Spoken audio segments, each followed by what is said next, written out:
Alright, I'm a little late in posting this, but I think once you see just how much work it was to make Woolie's fleece layer, you'll understand. Speaking of which, when I built Woolie for the first time, I had accidentally made the material that wraps around the head a little bit too tight. So moving his mouth open was an uncomfortable thumb workout, which really made operating him way more difficult than it should have been. The biggest thing that I'm hoping to accomplish is to make sure the head still operates as freely as it does without the fleece on. I think that's enough for me. Let's jump into this thing. So last video we made this foam head, but now it's time to cover the head in a fleece material. This fleece is just a temporary color for making the pattern. Speaking of fleece, there is a direction of stretch to the fabric. We want the stretch to go across the face, ear to ear. I fold the fabric in half to find the center, and then I place the foam head face down directly in the middle. I cut the excess fabric to make things more manageable. Then I pull the fleece evenly, having both sides meet at the glue seam on the foam head. Next, using push pins, I pin the fleece to the head right up next to that glue seam, making sure to stretch the fabric somewhat snug as I go. Once the back is partially in place, I turn toward the front to form the darts toward the top of the head. I'm taking my time making sure to pin these darts evenly and to get them as close to the center seams as I can. After a bit, I have the center darts pinned so I can move on to the sides. Once the top of the head is pinned, I cut the excess and move on to the mouth area. I'm really being methodical about how I progress through the pinning of this part, since the fit of this fleece layer will dictate how smooth the puppet is to operate. If it's too loose, future details mounted to the fleece will sag, and if it's too tight, then operating the mouth to open it will become incredibly difficult. I found it's best to wipe the fabric taut from the side of the head towards the center seam below the mouth. I locate the seam and pin the fabric in place. I repeat the process of wiping taut, finding the seam, and pinning on the other side. Puppet building is kind of like the intersection of art and engineering. It doesn't just have to look good, it has to actually function properly as well.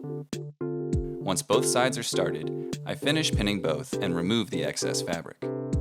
For the actual mouth area, I cut horizontally to the corners and fold in the fabric to mark a line of where the lip overhang will rest.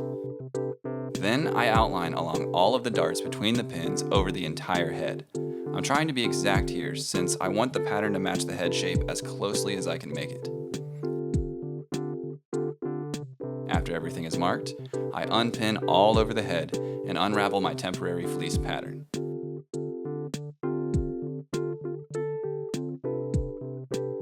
With a little match cut, we can clean up the pins in a snap.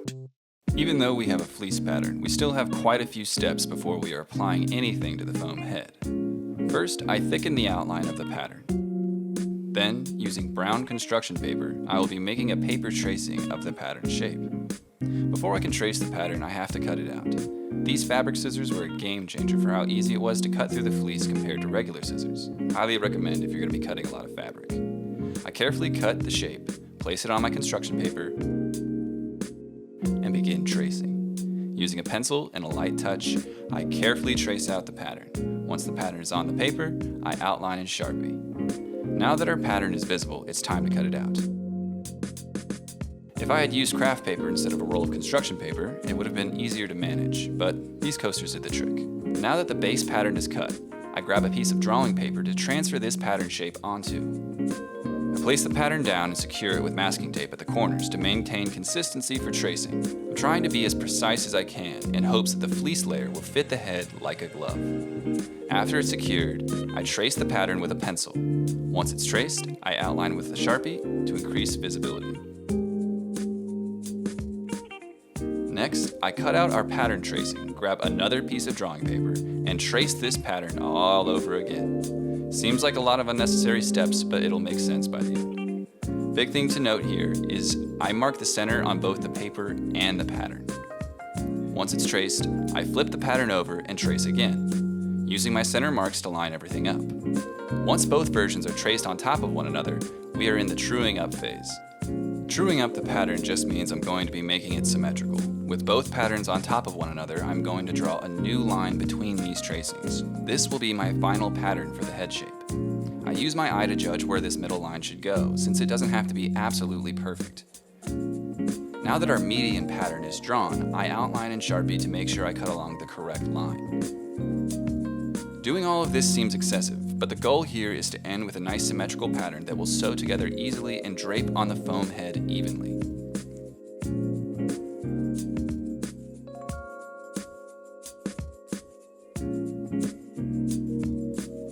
Here is the before shape, and here is our true shape. Yeah, I know, it doesn't look that different. Okay. Now we're transferring this pattern to our final fleece color. I place the pattern on the fleece, and using chalk, I sketch in the outline of the pattern, careful to not move the paper. I also add a 1/2 inch extension to the mouth area to allow more room for sewing the felt mouth plate to it. With a few careful cuts, I now have my base fleece layer. Now comes the time for hand sewing. If you're one of those people who think they cannot sew, take my trial and error as proof that you can do this too.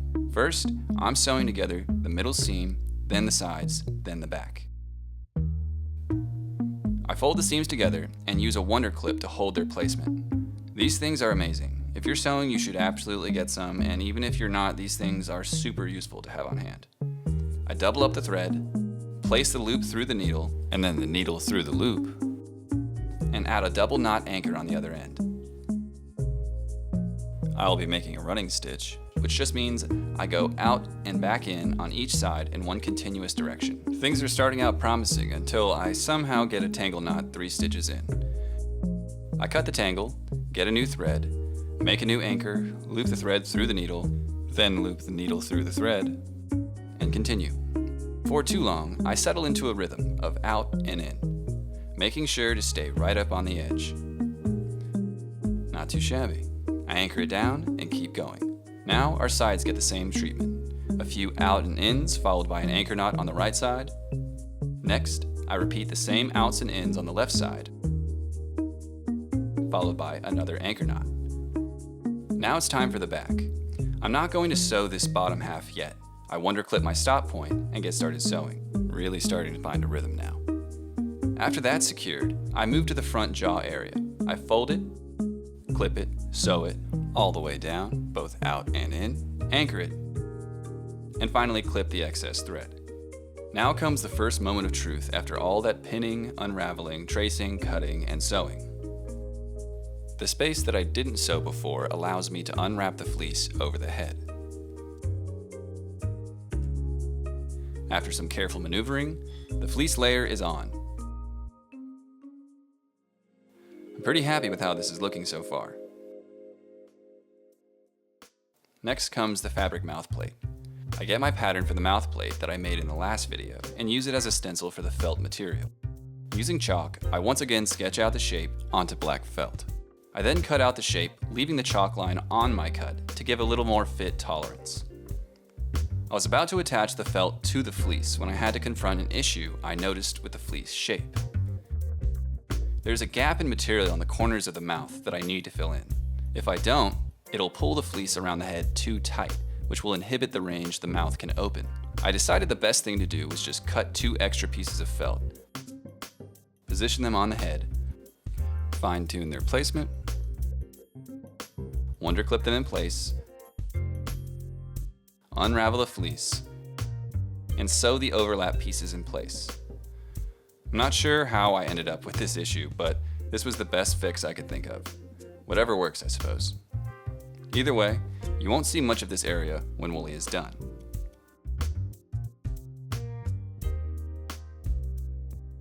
Finally, it's time to attach the felt to the fleece.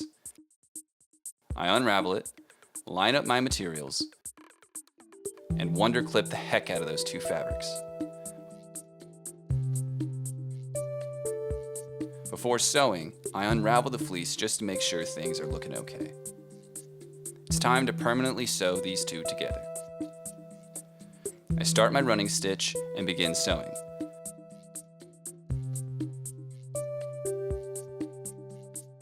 Until I hit yet another tangle knot.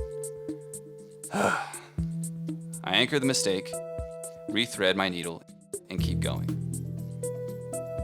Making mistakes during this process was humbling, but once I adapted to fixing mistakes rather than avoiding them, the process became fun.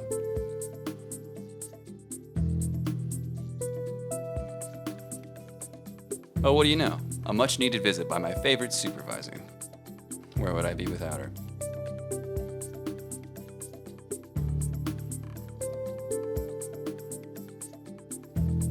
A few more stitches and we're anchoring this thread in place. I unclip all around the stitch and check that everything looks consistent. I remove a little excess felt to prevent the lips from looking too puffy when I unravel it. Now we unravel onto the head shape in the real moment of truth. And here we are. Mouth plate and head pattern permanently attached and fitting pretty nice. I'm really glad I added material to the mouth corners. The operation is feeling smooth and unrestricted, so I'm quite happy with how this is turning out. The mouth plate is sitting where I want, and the seams around the head look nice and clean. Now we're in the home stretch, because next we're making our neck sleeve. Using temporary fleece, I cut a square shape, fold it in half, and pin it to the back of the head to check height. From there, I cut a curve that's about 2 inches at its deepest, so it drapes from the head correctly. The curve allows the neck to meet the bottom of the head at a clean slope. I underclip the seam, reverse the fabric, and pin it back to the head for final adjustments. If you're watching this, wanting to learn how to build a puppet yourself, there are so many great resources on YouTube like Puppet Nerd and more recently Luna Lemon Pip, where they teach you a step-by-step how and why to do what I'm doing here. Check them out. Next, I mark the center and side of my neck pattern, cut out 1/2 of the pattern to create the final neck pattern. We place the half pattern on the drawing paper, place some coasters to stabilize, and begin tracing. Once that's done, I flip it over and repeat the process. Here's the pattern cut out. We're doing this so that the seam is in the back of the neck rather than the front. Now it's time to cut out the fleece. I set the pattern, trace the shape, cut it out, and voila, here's our neck pattern. Now we gotta sew the neck to the head pattern. So I'll unravel the head again, line up our components, underclip them together, and begin sewing. Again, I'm trying to sew right on the edge of both materials so that the seam location doesn't over-tighten their fit. Another anchor knot, and these two are together. Once the head is attached to the top of the neck, it's time to close up the bottom of the neck. A few more outs and ins, an anchor knot thrown in there, and our head's starting to come together. Finally, I start what's known as an invisible stitch or ladder stitch to seamlessly close the opening at the back. I start the stitch from underneath, allowing the starting anchor to be invisible. Then, I go in and out of the same side, then jump directly across the seam and go in and out on the other side. Then I repeat this all the way down. As you tighten this stitch, it pulls the fabric together while folding them into each other, hence the name invisible stitch. And of course, as I near the finish line, I finally find my rhythm with this needle and thread. Figures. After one more anchor knot, a thread snip, we are finally done with this part of the rebuild. So yeah, you can see why this took a while. Again, if you get into sewing, especially hand sewing, just know you're gonna feel like you suck at it. But to quote Jake from Adventure Time, dude, sucking at something is the first step towards being sort of good at something. Whew. So, after all that, we're left with this weird looking blue worm thing. But luckily, we're nowhere near done bringing him back to life. In the next couple of videos, we're going to be adding some face features as well as some hands and a body. In fact, the next video that we make is going to be making the body, so stay tuned for that one. Thanks so much for watching. We'll see you next time.